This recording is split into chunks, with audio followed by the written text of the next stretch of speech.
Thank you again for being here, and I look forward to your testimony. And I'll now turn to my ranking member, Senator Baldwin, for opening statement. Good morning, and thank you, Chair Capito. Secretary McMahon, thank you as well for being here today. Look, it's been deeply disheartening to see the focus of this administration when it comes to education issues facing our students and our families. Experts have been clear that the steady improvement in student achievement stopped roughly a decade ago, and it has been in decline since. This has been hardest on precisely the students federal law is intended to help. Secretary McMahon, instead of working collaboratively towards solutions to help our students and families, you've undertaken a politically motivated campaign to undermine the work of the Department of Education. This has been to the detriment of our students, and if allowed to continue, will have consequences long into the future. This includes the termination of $2 billion in grants in the middle of last school year, including grants to expand school-based mental health and special education staff in the state of Wisconsin, my home state. It includes illegally withholding more than $7 billion in formula grant funds, which states were forced to sue in order to access. It includes the abrupt end of $800 million in investments in education, research, and data that support the work of our states and schools. It includes the elimination of funding to address teacher shortages, international education, and eliminating funding for minority-serving institutions. It also includes the continued focus on illegally dismantling the entire Department of Education. None of this is about returning education to the states. The things you claim to have returned through waivers and flexibility, federal law already allowed. At the same time, you are asserting an unprecedented level of control over state and local education decisions. You are using the full power of the federal government to require states, school districts, and institutions of higher education to bend to the will of the Trump administration or face a loss of federal funding. What the department is doing is transferring the vast majority of its programs to other federal departments, agencies with little experience or expertise or capacity to administer them.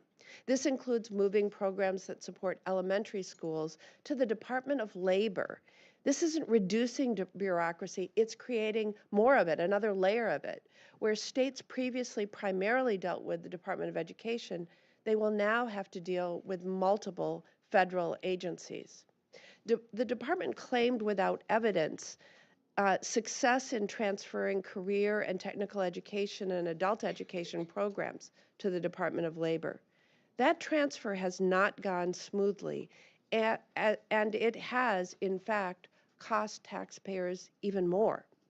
The programs your department next plans to move are orders of magnitude larger and more complex, including programs like Title I, Impact Aid, and TRIO.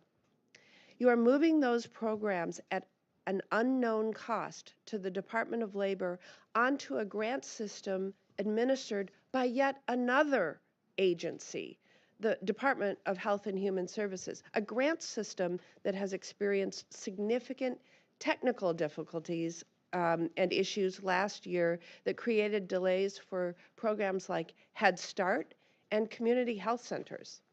A system the Department of Health and Human Services has described itself as antiquated. This is a waste of taxpayer resources that creates additional complexity and significant risks for our states and schools, particularly rural schools. It also fundamentally misses the point about the role of the Department of Education, which is in large part about supporting states and schools and ensuring all students have access to a high-quality public education. The recent decline in student test scores is very concerning, but it follows steady progress over decades and does not provide evidence that we should eliminate the Department of Education. To the contrary, the Department of Education has helped some states buck those recent trends. It has helped states and school districts adopt evidence-based approaches through funding, research, and technical assistance to improve student outcomes. Instead of building on this work, the department is taking away important support while making everything more complicated. And that is not what our states, schools, families, and students need. Now we have before us a budget that proposes massive cuts to public education. This budget would raise the cost for families. State and local taxpayers would have to make up for the $6 billion cut to programs supporting 50 million K-12 students served in our nation's public schools. And I will not support a proposal to cut funding to Wisconsin for public elementary and secondary education. Your budget request would also make higher education more expensive and harder to access for working families. While increased funding for the Pell Grant program is important, that just maintains current benefits.